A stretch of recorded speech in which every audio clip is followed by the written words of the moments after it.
మీ జీవితానికి ఒక అర్థం పర్థం సంపాదించుకోవాలంటే, ఒక మీనింగ్, లైఫ్‌కి ఒక మీనింగ్ అంటూ సంపాదించుకోవాలంటే, ప్రపంచంలో ఎంత బలవంతుడైనా, ఎంత శక్తివంతుడైనా, ఎంత సంపదలు ఉన్నా, ఎంత డబ్బులున్నా, ఎంత పవర్ ఉన్నా గూడా, వాళ్ళు పొందలేనివి, తిరిగి సంపాదించలేని విషయాలు 2 ఉంటాయి. ఒకటి కాలం, టైం. 2 వయస్సు.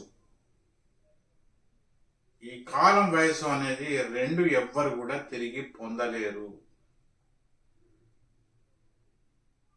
కనుక ఈ కాలం అనేది అది నిరంతరం కొనసాగుతుంటది. కానీ వయసు నిరంతరం కొనసాగదు. అది గురించి మన పెద్దలు ఏం చెప్పారంటే, ఏ వయసుకు ఆ ముచ్చట అని ఒకటి చెప్పారు. ఈ కాలాన్ని వృధా చేసుడు అంటే అది ఏ కారణాలలో కావచ్చు, దాని యొక్క విలువ గుర్తించకుంటే నువ్వు జీవితంలో ఏమీ సాధించలేవు. ఏమీ సాధించలేవు. మనిషి జీవితం ఎలా ఉండాలంటే,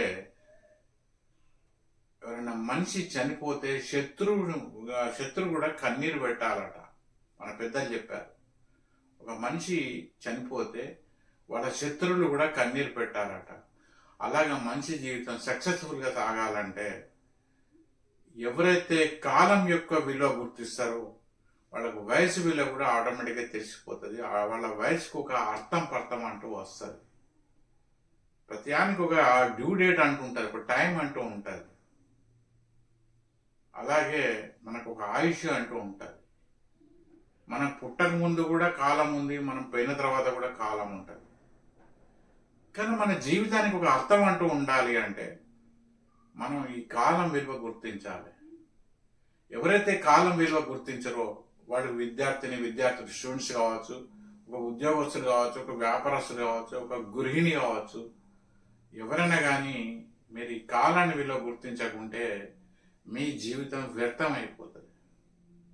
ప్రపంచంలో ఎన్నో ప్రాణులు పోతున్నాయి అన్నట్టు అది మీనింగ్లెస్గా ఉంటుంది. సో మీ జీవితం సక్సెస్ఫుల్గా కావాలంటే మీరు గుర్తించవలసిన ఏకైక విషయం ఏంటంటే కాలం, టైం. తిరిగి వాపసు పొందలేని ఈ టైంను గుర్తిస్తే మీ వయసు కూడా సక్సెస్ఫుల్గా సాగుతుంది. దానికి ఒక అర్థం పర్థం అంటూ ఉంటుంది. నాకు తెలిసిన అభిప్రాయం చెప్పాను. దయచేసి నా అభిప్రాయంతో ఏకీభించిన వాళ్ళు మీ టైంను వృధా చేసుకోవద్దని నా మనవి. ఏకీభిస్తారని కోరుకుంటున్నాను. అందరికీ శుభాకాంక్షలు.